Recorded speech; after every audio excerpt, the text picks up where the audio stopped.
Hello everyone and welcome back to the 3D printer vlog here. This is your host Michael, and today we are making great progress here. Just want to show you, we have the 3D printer. We are messing with the 3D printer wiring here. Really exciting stuff. Got this wiring harness stuff buttoned up here. Everything wired up with the extruder. Didn't shoot a lot of it just because I was looking to get this done as quickly as possible and just didn't have time to shoot it while I was working on it, but it is pretty much finished up here. Just have to button that up and get the bed installed, and of course figure out something with the sides, and that's pretty much it for now. So I'm gonna go ahead and start working on that.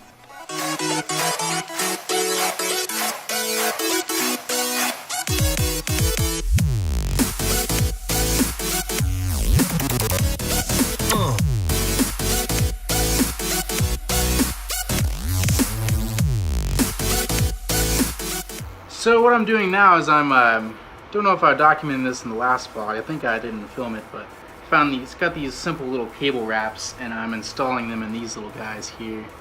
I don't think I'll be using these bottom plated ones for the bed, or for the actual plate, because I can't really fit it with all these components in there. Power supply is probably not gonna sit here.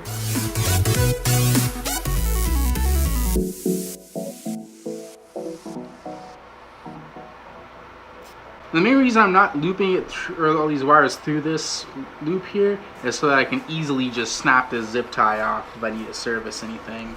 It's going to be a lot easier to do that rather than taking the entire thing off and having to deal with putting the cables back in.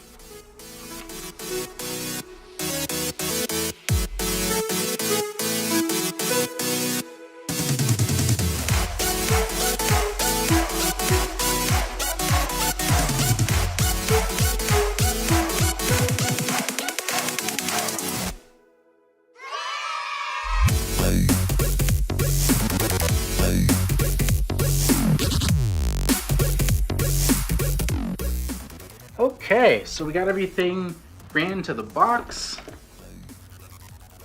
Just need to start wiring up everything. Now, something you may want to do with smaller gauge wires, if you're putting in any type of screw terminal or crimp connection and it doesn't really want to adhere, I'm just doing this as a precaution.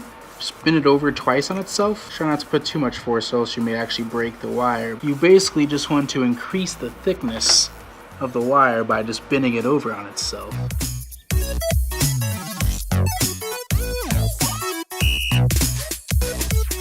Okay, so this is literally the hardest part of the wiring harness. It's taking me like 6 minutes already just to do these three little leads. Put this label up a bit so I can maneuver each wire individually. This is the hot end I'm plugging in, and it doesn't matter what polarity or if it's positive or negative, because it is a resistor that has no polarity. If y'all are wondering why I don't have two individually labeled wires for positive and negative for this one, that is why. And I was like, that's cool. Now we just have motors and one end stop, I think. So we have our 5 stepper motors. Going to start with our extruder one here. Looks like red points towards this side. Well, you looky there. That's a really good looking wiring bunch there. And this fan plugs in somewhere in here. Try to get the cables all out of the middle as much as I can. Alright folks, so what I'm doing here, because this bed, I had it laying around for a while, and it got pretty nicked up, so I'm just wet sanding it with like this, I think it's 320 or 350 grit, yeah, 320 grit. If you wet sand it, of course I need to rinse this off here, because it's getting pretty metallic-y on the surface. You'll get a lot smoother of a finish than you would just conventionally sanding it here. Don't know if I'll do it a high grade. I probably don't need to. It doesn't need to be a mirror finish. There's gonna be a glass plate sitting on it anyway, so not a huge deal if it's, as long as there's no aggregate on it. And it's, you know, this 320 is a pretty fine grit, so I think we'll be okay. And of course, I'm probably gonna do the other side too, because that's where the bed will be sitting. And definitely want that as flush as possible, with no little scrapes to scrape the printed circuit boards or anything like that. So I'm gonna go ahead and do both sides here.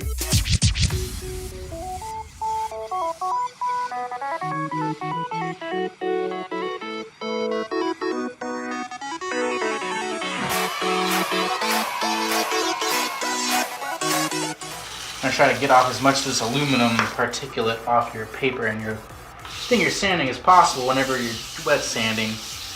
Otherwise, you'll just create more of an aggregate and you'll basically just be gritting with that lower grit of sandpaper.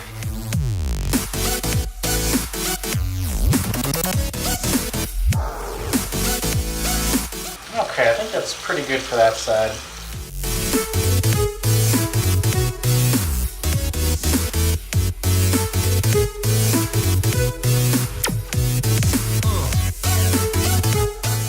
Okay, so now what I'm doing here is I'm just cleaning this off with some isopropyl alcohol. There's still a little bit of like particulate, like aluminum still on there, so I'm trying to get it as clean as possible. Okay, so I went ahead and got the bed taken care of here, got the springs installed, everything's sanded and properly done here in this now.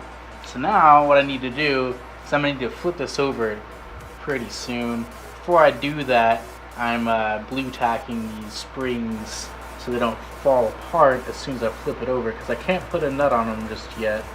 Just need it on one outer side, easy to uninstall when we're done. Now let's give it a try, see if we can get it installed first time without everything falling apart on me. Basically now I just need to make sure everything slots in correct. Alrighty folks, as you can see the bed is on, I think it's mostly leveled. I know the Z alignment is correct. I still need to like adjust these. I had to loosen this and this motor mount as well to get the bed in properly, but I think it's in right. I just need to, properly level it now, which hopefully shouldn't be too tricky. Also, I am beginning to flash the firmware onto the ramps/Arduino board. I need to make sure that the LCD is enabled. I think it usually is by default, but I could be mistaken. I had to figure out which model I have and turn it on manually there. But for the most part, yep, it's pretty much ready to go. Gotta wire up the bed still. Haven't done that yet just because I wanted to get it adjusted before I messed with that. Also, need to get it up in order to figure out where everything is. Need to get this end stop lined up, the other two end stops lined up properly, as well as make sure everything with the fan and all that stuff is good to go. Good news! The printer, it is alive! Looky there! The issue I'm having right now is I'm having to go backwards on the y-axis, and I think the x-axis, I got it working. Kind of seized up on me now, but yeah, it's they're kind of wonky. I think they're flipped around. They need to be flipped around again. The z-axis I haven't screwed around with yet, just because it's a little bit risky.